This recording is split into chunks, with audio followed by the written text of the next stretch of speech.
cara save-nya itu namanya baru itu CSV. Karena ini saya cuma teks.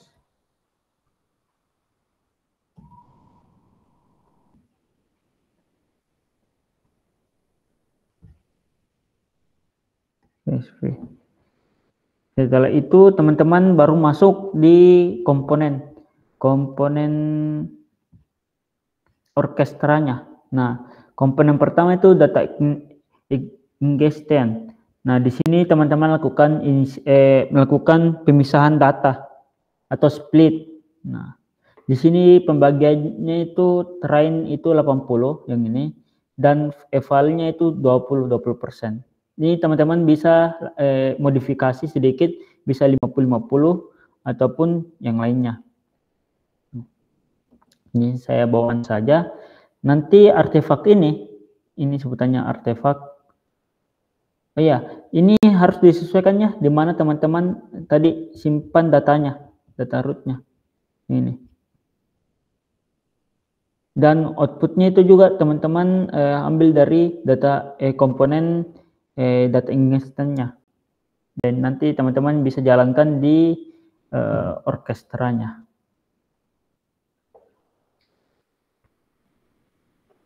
Ini saya next saja karena agak sedikit lama. Nanti hasil dari artefak ini tersimpan di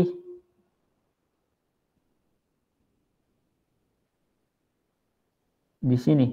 Ini baru satu artefak CSV example gen yang ini. Jadi baru ini yang tersimpan. Nih.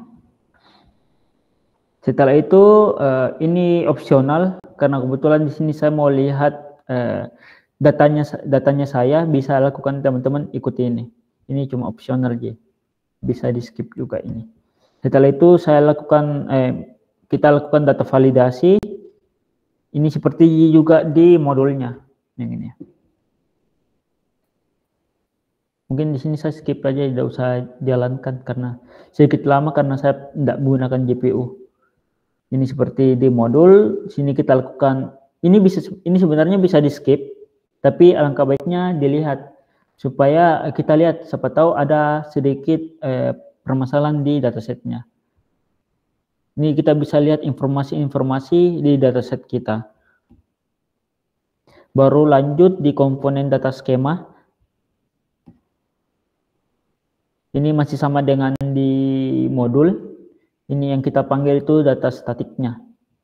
Setelah itu lanjut lagi kita jalankan komponennya, baru masuk data validator. Baru kita lihat anomali.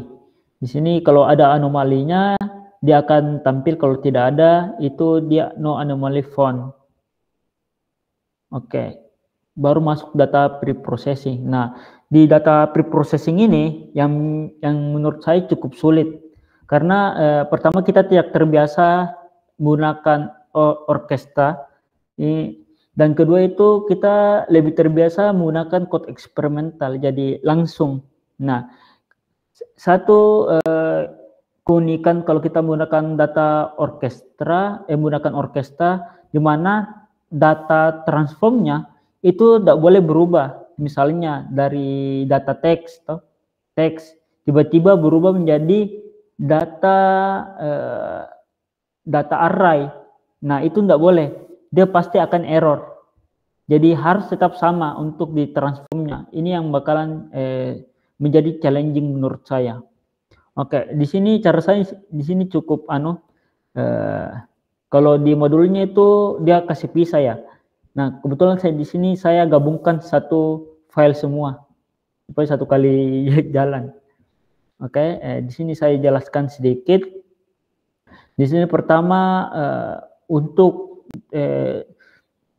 transformnya, untuk komponen transformnya nanti yang dibutuhkan itu sampai di sini. Nah, dev processing FN. Nah, untuk library-nya itu disesuaikan apa yang dibutuhkan. Kebetulan di sini saya menggunakan TensorFlow untuk melakukan transform. TensorFlow Hub untuk nanti modelnya TFT. Ini kebetulan saya gunakan TensorFlow Transform bawaan dari TensorFlow, dan komponen ini juga ini sebenarnya ini. Dan terakhir itu tuner. Ini kalau kita mau menggunakan tuner. Nah, kebetulan di sini stopwatch yang saya gunakan itu manual. Jadi saya kebetulan dataset yang saya gunakan juga itu bahasa Inggris. Jadi saya cari stopwatch manual yang bisa saya buat. Jadi saya buat dulu stopwatch-nya. Saya lakukan cleaning text. Di sini kita inisialisasi seperti biasa.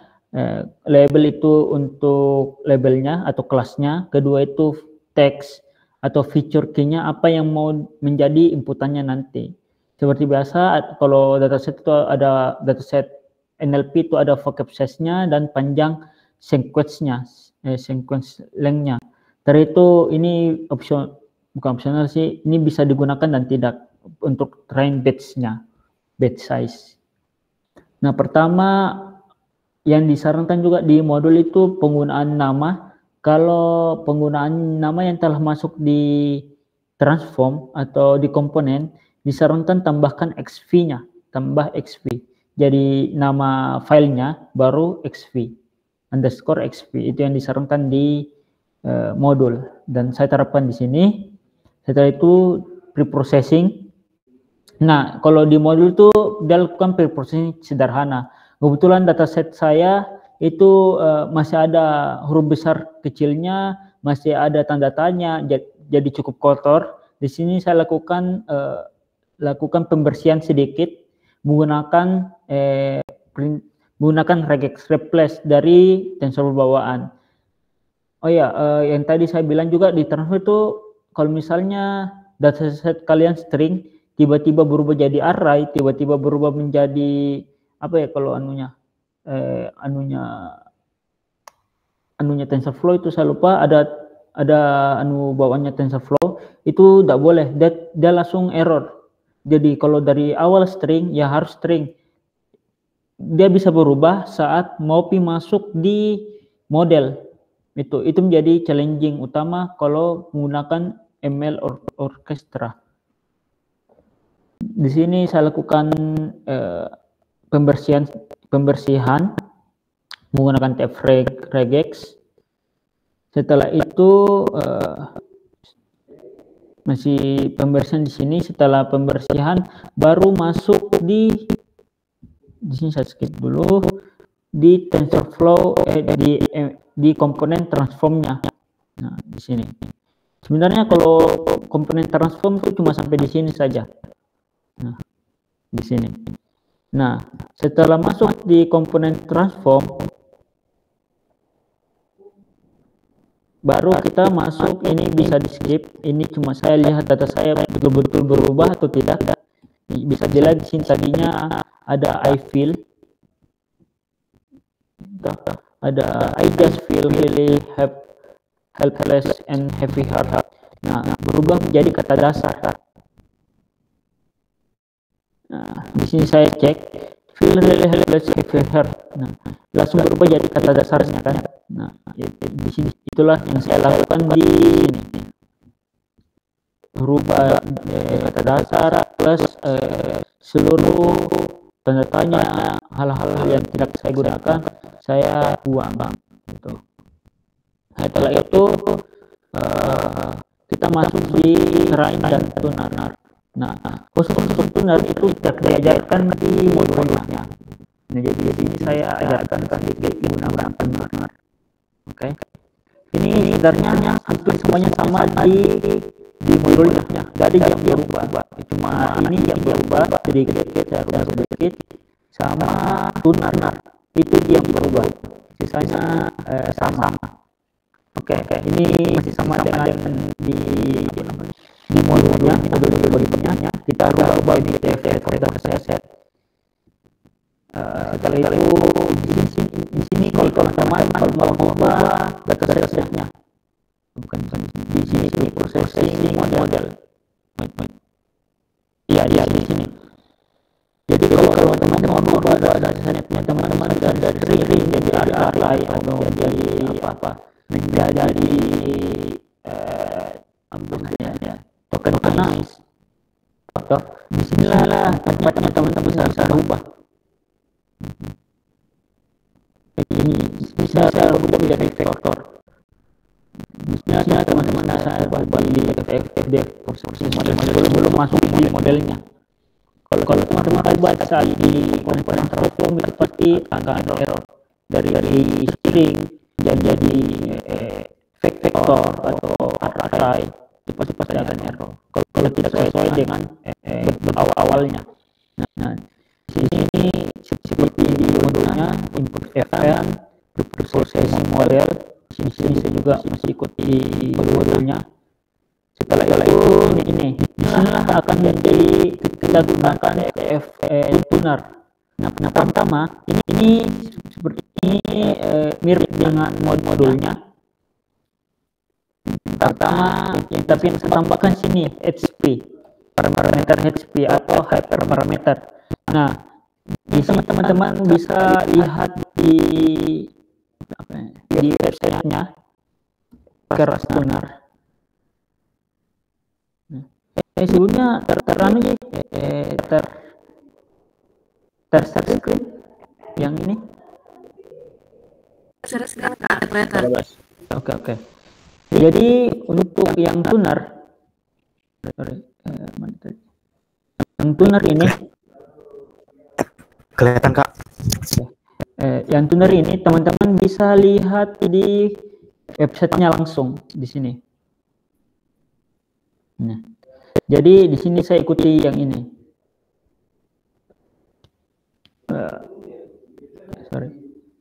Jadi saya tambahkan HP yang nantinya akan dipanggil di komponen tuner.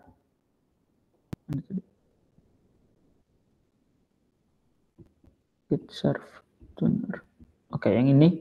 Dan di sini teman-teman sesuaikan mau lakukan tuning apa. Kebetulan di sini saya lakukan tuning units dance layernya dan learning rate-nya.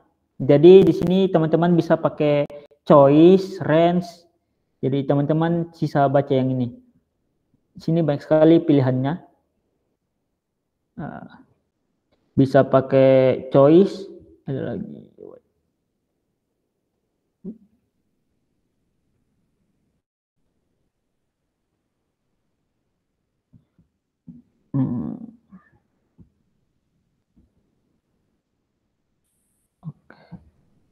Nih, jadi teman-teman bisa pakai choice integer ini akan kalau choice itu dia pilih salah satu.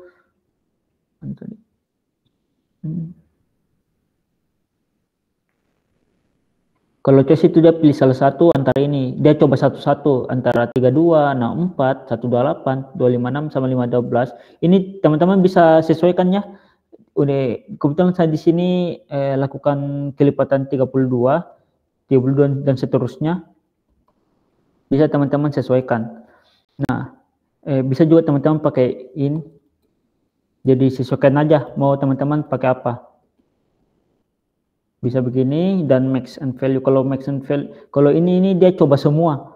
Jadi misalnya minimalnya itu dari 32 sampai 512 jadi 32, dia coba lagi 33, dia coba lagi 34 dan seterusnya. Kalau choice itu dia coba 32, kalau masih buruk dia coba lagi 64 dan seterusnya begitu. Itu perbedaan antara choice dan integer. Di sini saya juga inisialisasi defaultnya. Karena cuma dua aja yang saya mau tuning, itu unitsnya yang dance, yang apa nih, yang units di dance layernya. Jadi banyak unit di dance layernya, itu saja yang saya mau tuning, sama LSTM-nya juga, just units LSTM dan units dance layernya itu yang saya mau tuning. Teman-teman juga bisa tuning aktivasinya. Jadi misalnya sini teman-teman mau tuning aktivasinya juga bisa. Aktivasi.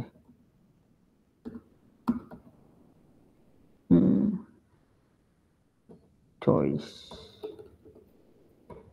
Bisa juga aktivasi yang teman-teman mau tuning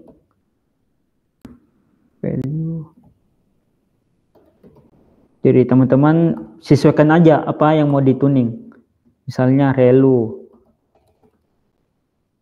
apa lagi, sigmoid,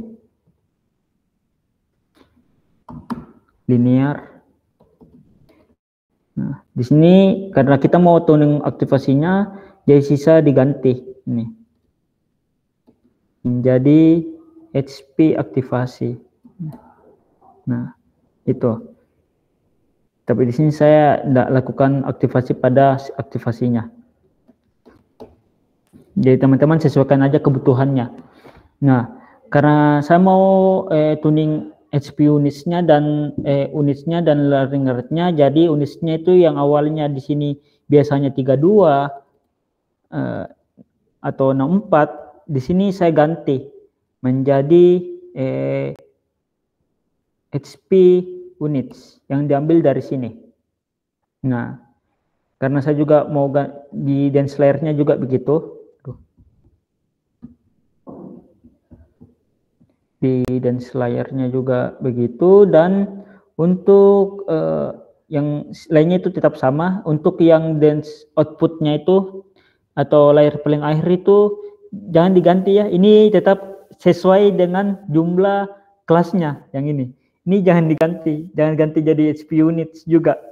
Ini tetap harus sesuai dengan jumlah kelasnya. Nah, setelah itu di sini saya learning rate-nya saya tambahkan HP learning rate karena saya mau lakukan tuning pada learning rate Adam-nya. Nah, setelah itu baru masuk di komponen function helper tuner. Nah, ini tetap ada di modulnya.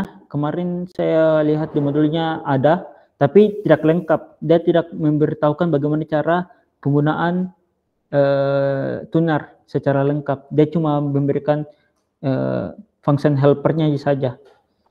Ini ada di modulnya. Nah, untuk yang ini metodenya. Ini teman-teman bisa ganti. Kebetulan di sini saya pakai hyperband, metode hyperband. Jadi teman-teman bisa sesuaikan. Kita lihat di sini ada banyak metode. Teman-teman bisa pakai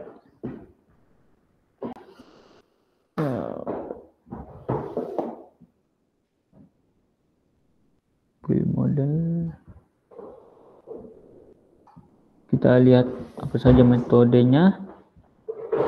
Start.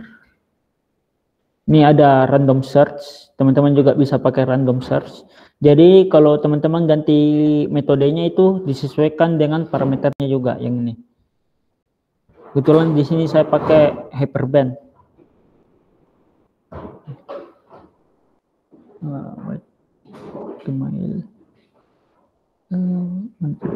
Oke. Nah, di sini ada jadi modulnya, jadi bisa teman-teman ikuti. Bisa disesuaikan metode apa yang mau digunakan. Oke, setelah itu ini ada juga di modulnya, ini function helper untuk melakukan serving. Untuk di komponen serve-nya ini juga ada di modulnya. Ini tetap sama. Iya, tetap sama ini. Setelah itu ini disesuaikan semua. Tapi ini sama dengan di modulnya. Oke.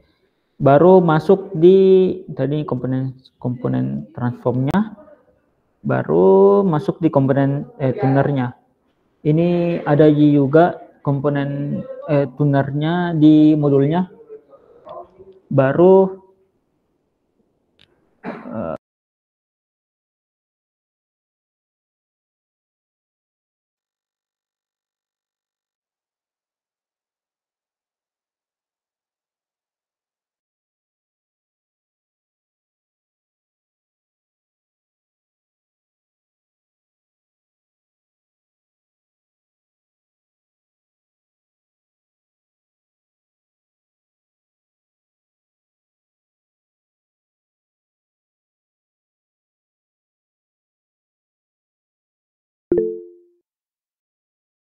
Sorry. Hilang di sini ya tadi yang saya jelaskan tuner. Enggak, kayak hilang dari model. Oh, dari di model. trainer. Oke. Yang di sini ya di tuner. Oke. Trainer Kak, trainer. Oh, trainer. Yang ini.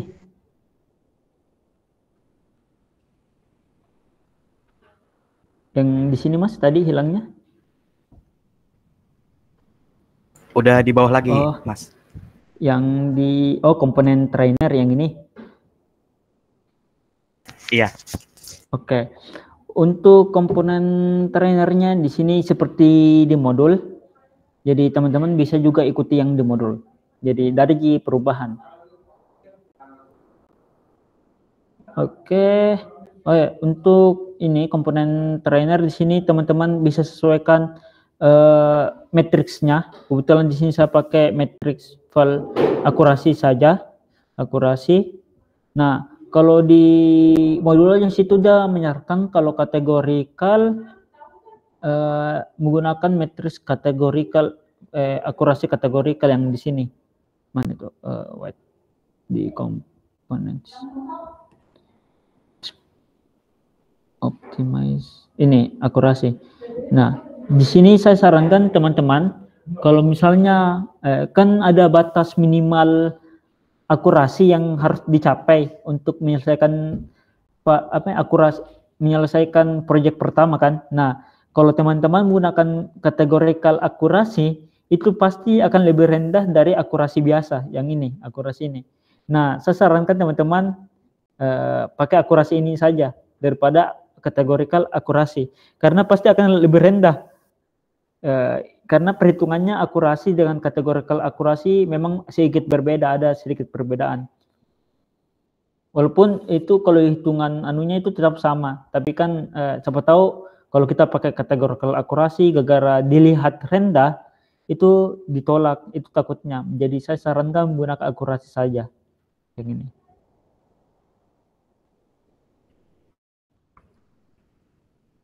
Oke, di sini masih seperti di modul. Oh ya, modulnya juga teman-teman sesuaikan ya.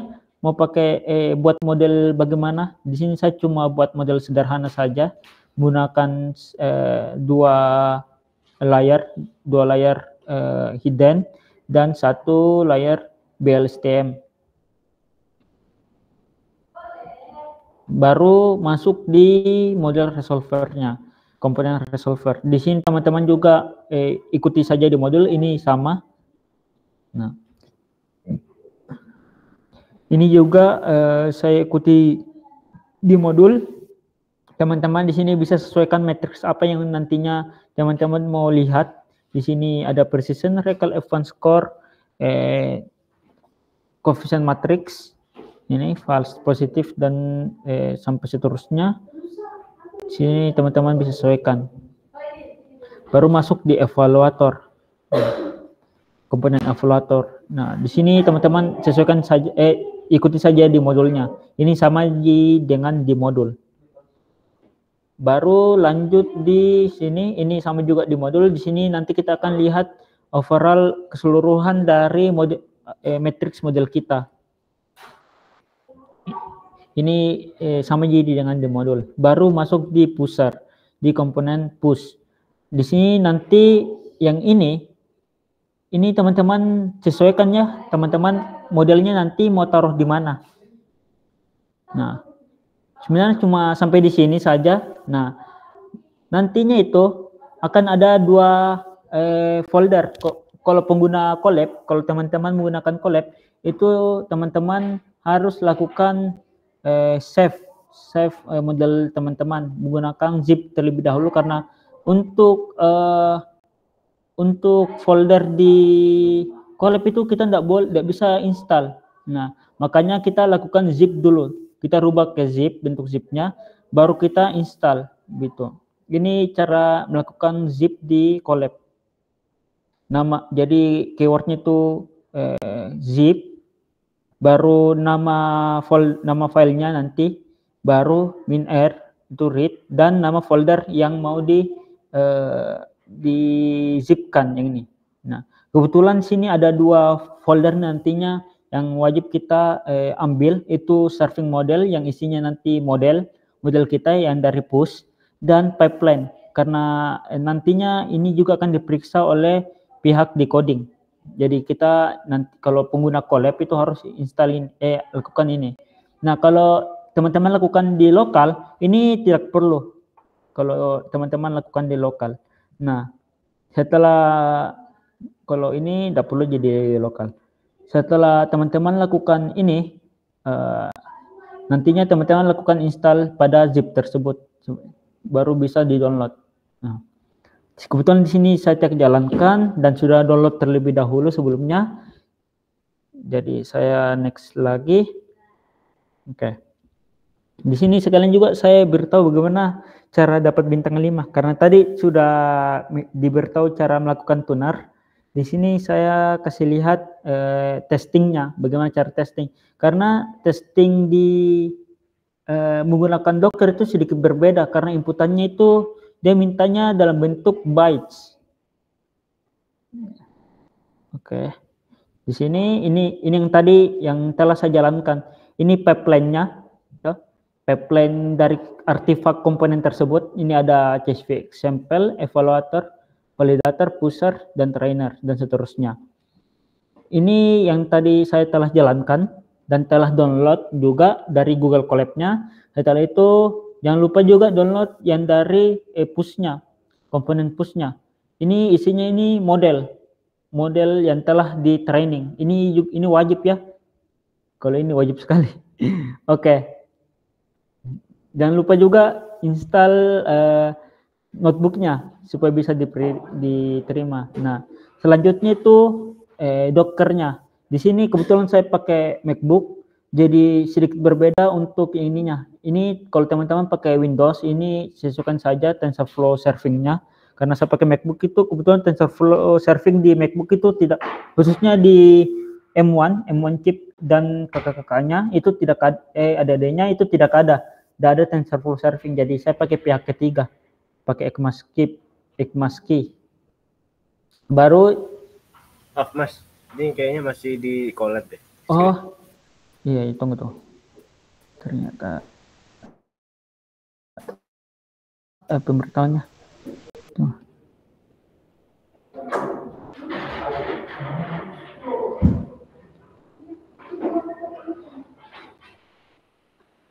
Oke, sudah kelihatan Mas di Visual Studio Code? Udah. Oke, ini yang tadi ya. Visual Studio. Iya, Visual Studio Code Mas, yang tertampil. Lagi tampilannya tampilan ini Google Meet. Oh iya kah? Tunggu tuh.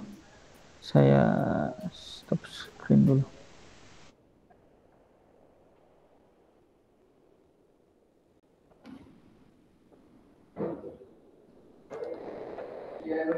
Oke, sudah tampil di Visual Studio Code-nya, Mas? Udah. Oke, ini yang tadi kita download. Kalau teman-teman lakukan di Google Colab, kalau teman-teman lakukan tidak menggunakan Google Colab atau jalankan secara lokal, ini tidak perlu ya yang tadi itu yang zip, jadi langsung dia ada. Kalau gunakan Google Colab, saya sarankan zip terlebih dahulu dan install. Karena kalau Google Colab itu khususnya yang tidak premium, itu pasti akan terhapus. Otomatis kalau terhapus, itu harus dijalankan ulang. Itu yang menjadi kekurangan dari Google Colab kalau tidak premium. Nah, ini sama Ji, isinya semuanya. Ada artefaknya semua, hasil artefaknya. Baru ini yang serving model itu dari komponen push-nya tadi. Ini isinya model semua. Yang ini nantinya kita akan gunakan di Docker-nya, yang nanti kita upload di Docker.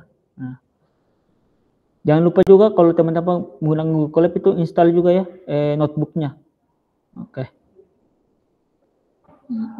ini Samsung. Oke, di sini di Docker-nya karena saya menggunakan MacBook M1, jadi sedikit berbeda khusus untuk form ECMA TensorFlow serving-nya.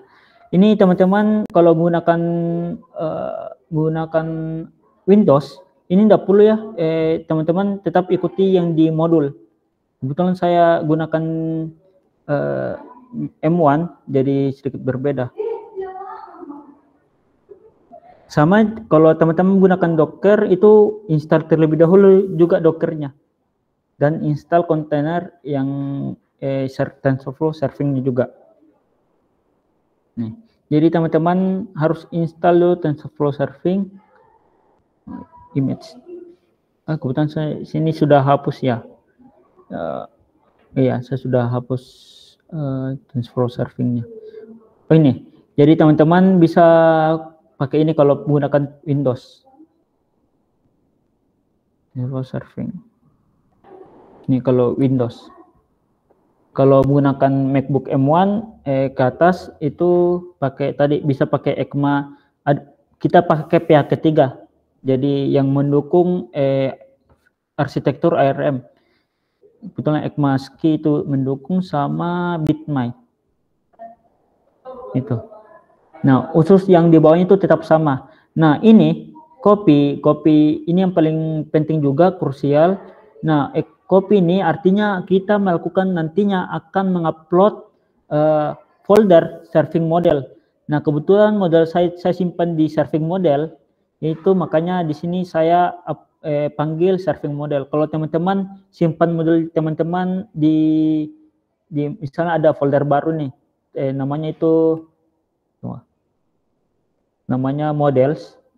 Nah, baru teman-teman taruh di sini modelnya. Jadi teman-teman harus sesuaikan yang ini. Jadi copy /models. Nah, jadi teman-teman sini harus sesuaikannya di mana teman-teman simpan model teman-teman. Karena butuh sini saya simpan di serving model dir. Nah, jadi saya panggil gunakan ini. Saya panggil nama foldernya. Baru /models. Ini artinya kita itu serving model dir itu tersimpan sebuah models. Baru ini in front model name. Ini terserah teman-teman mau namakan apa. Nah, setelah itu baru di build. Ini silakan ikuti cara build di mana? Di modulnya, modul di codingnya. Build bla bla bla. Tuh, setelah itu akan jadi sebuah image container. Apa namanya? Akan jadi sebuah, saya lupa yang mana ya. Sini. Ini kayaknya. Nah, nanti akan sebuah menjadi image container. Nah, ini nantinya teman-teman bisa gunakan. Nah, untuk melakukan testing dia aktif atau tidak,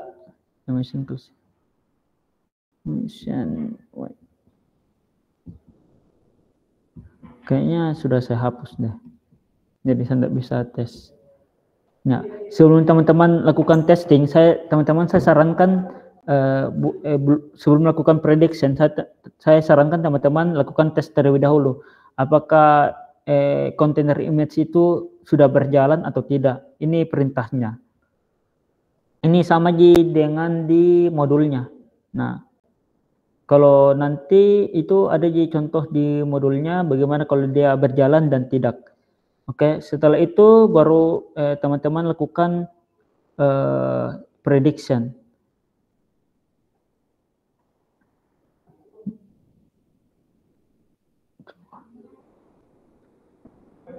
Oke, di sini kalau prediction itu melakukan ulang apa yang telah dikerjakan di notebooknya. Di sini saya lakukan clean text, jadi saya lakukan clean text ulang. Nah, di sini yang sedikit sedikit berbeda dengan melakukan prediction biasa. Kalau tidak menggunakan Docker dan Orchestra. Nah, kalau kita menggunakan Orchestra dan Docker itu inputannya itu harus berupa bytes, tipe data bytes. Jadi kita harus sesuaikan juga. Nah,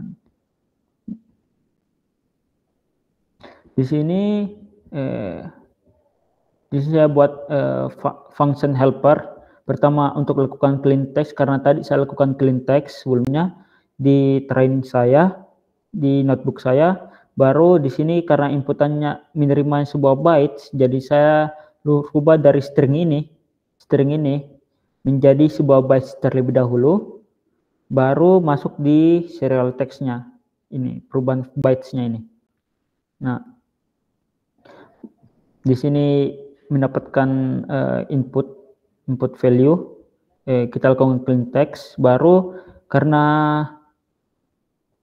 ini masih berupa string, jadi saya lakukan encode, berubah menjadi bytes UTF 8 sesuai yang diminta oleh model saya. Kebetulan model saya itu mintanya bytes UTF 8 karena menggunakan Docker dan orkestra tadi. Baru setelah itu baru masuk di sini, yang ini serial text. Baru JSON datanya, karena outputnya itu nanti berupa JSON. Sini saya sesuaikan signature, serving default, instance.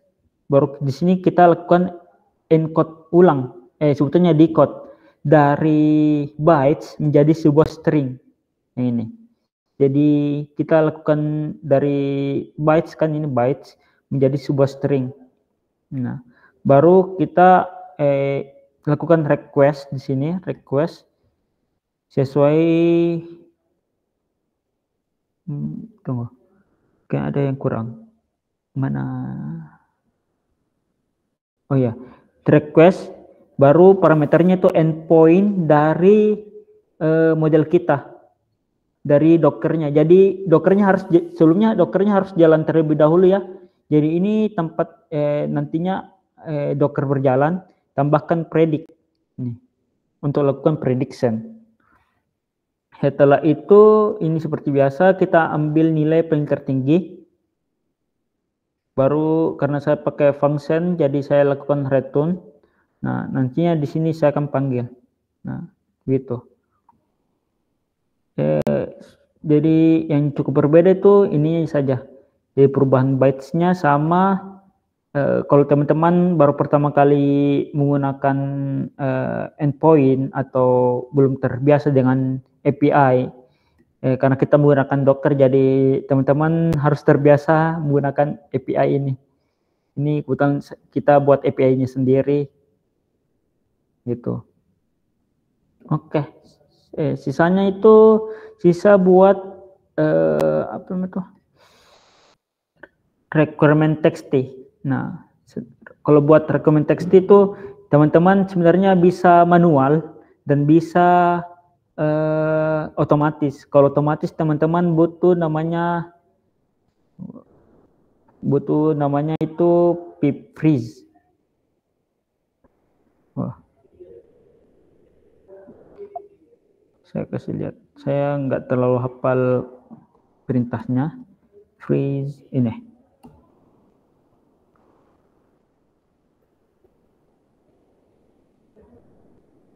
Jadi teman-teman harus install dulu freeze, baru lakukan ini. Jadi pip install min-r requirement. Tapi sebelumnya itu teman-teman harus install dulu library freeze-nya. Ini untuk melakukan requirement secara otomatis, atau mau manual juga bisa. Jadi teman-teman itu buat requirement terlebih dahulu. Setelah itu teman-teman lihat di notebooknya teman-teman menggunakan apa saja. Contohnya di sini saya menggunakan TFX, Kaggle, apalagi NLTK. Ini tadi OS itu sudah ada. Ya, pip install OS. Ini sudah ada. TFMA, RE. Itu cuma itu aja. Nanti jadi teman-teman sesuaikan saja apa yang teman-teman gunakan library-nya kalau mau manual buat requirement text. Oke. Mungkin sampai sini. Oke, kita selanjutnya buka sesi tanya jawab. Satu, ada yang mau bertanya? Oke, ada yang mau ditanyakan? Atau ada yang kurang jelas?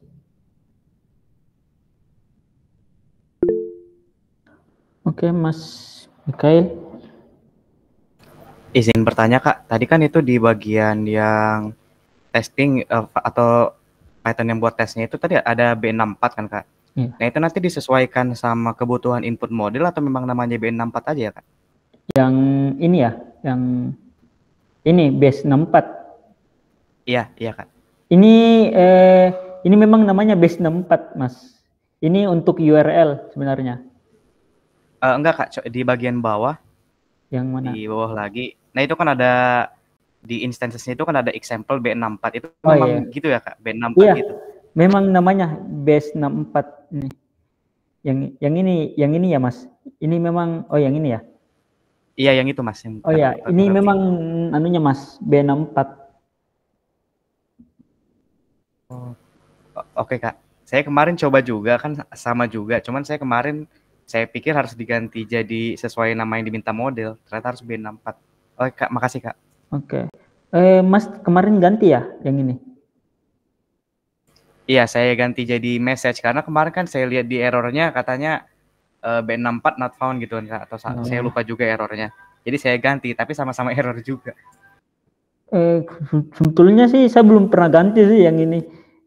Tapi biasanya memang namanya B64. Mungkin nanti saya coba ganti apakah dia tetap jalan atau tidak ya, Mas.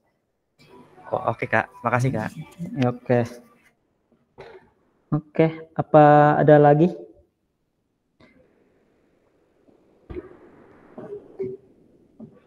Atau sudah jelas?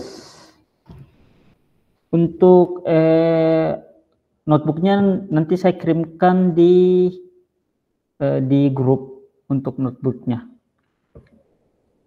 Jadi bisa menjadi referensi teman-teman yang masih stuck karena saya lihat juga di modulnya itu dia sepenggal-sepenggal ininya code-nya. Tidak kayak modul-modul yang lain. Modul-modul yang lain tuh dia hampir full code-nya. Ini yang MLOps itu dia setengah-setengah pemberiannya. Jadi cukup membingungkan. Oke. Apa ada yang lain yang mau ditanyakan?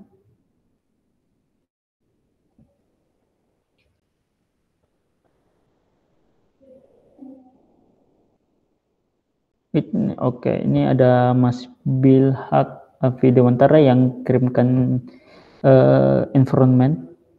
Itu bisa teman-teman gunakan.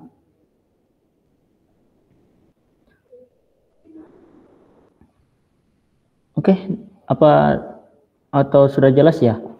Oke, kalau sudah jelas. Oh ya, saya lupa tadi, sebenarnya pemberian awal sih ada kabar gembira bahwa ada perpanjangan waktu untuk penyelesaian. Jadi sampai tanggal 31 Mei untuk penyelesaian. Jadi masih ada 1 bulan, 1 bulan kurang sedikit. Jadi teman-teman bisa lakukan menyelesaikan modul ini. Karena yang sebenarnya yang paling susah itu modul proyek pertamanya. Untuk proyek keduanya itu cuma kita lakukan refactoring. Dan bisa di situ teman-teman bisa lakukan training ataupun tidak melakukan training ulang. Jadi kita rubah tadi yang sebelumnya belum menggunakan orkestra Apache Beam menjadi menggunakan orkestra Apache Beam gitu. Ini kita masih menggunakan orkestra biasa, orkestra bawaan dari TFX. Ini memang paradigma penulisannya itu sedikit berbeda dengan seperti biasanya, karena biasanya kita lakukan code eksperimental. Ini kita sekarang harus lakukan per komponen-komponen, dan itu kalau belum terbiasa itu cukup menyulitkan. Oke, sampai sini tidak ada yang mau ditanyakan? Oke, Mas. Izin bertanya lagi Kak. Kan kemarin saya tuh daftar Cloudeka Kak via email yang utama di coding. Ternyata saya lupa untuk mengklik link verifikasinya itu dan sudah expire katanya. Itu gimana Kak? Saya udah coba request ke adminnya, belum dibalas-balas juga Kak. Oke. Untuk masalah itu silakan nanti chat saya nanti akan hubungi pihak decodingnya untuk melakukan aktivasi ulang. yang akun Clodeka. Iya Kak, karena di course-nya kan dikasih gratis ya Kak, Iya. Clodeka-nya. Ya. Oh iya, nanti chat aja nanti saya informasikan di pihak decodingnya untuk melakukan aktivasi ulang. Oke Kak, baik Kak, makasih Kak. Oke, apa ada lagi yang mau ditanyakan? Oke, kalau tidak ada, saya tutup untuk pertemuan kali ini. Terima kasih. Oh iya, sebelum saya tutup, saya hampir lupa. Kita lakukan foto sesi bersama terlebih dahulu. Yang bisa aktifkan kameranya, silakan. Untuk yang lulus itu masih sedikit sekali. Itu masih sekitar 40-an yang baru lulus. Dari keseluruhan kelas yang 100, kita ini ada 150 peserta yang baru lulus itu baru 40-an. Karena memang saya akui sendiri juga ini untuk modul MLOps ini cukup ribet ya. Karena kita selain mempelajari ML, kita juga harus mempelajari Cloud. Dan bagi yang teman-teman baru pertama kali main Docker, main Cloud, itu pasti bakalan kesulitan. Oke, kita akan sesi foto bersama. Oke, 1, 2, 3.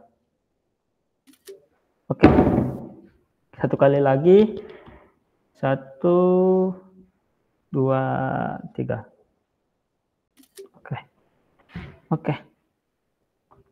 Oke, semuanya terima kasih. Terima kasih semuanya telah hadir pada sesi checkpoint kedua ya. Ya, kedua ini saya akhiri dengan mengucapkan Assalamualaikum warahmatullahi wabarakatuh dan selamat sore semuanya. Waalaikumsalam. Selamat sore Kak. Terima kasih Mas. Oke. Sore, selamat pagi.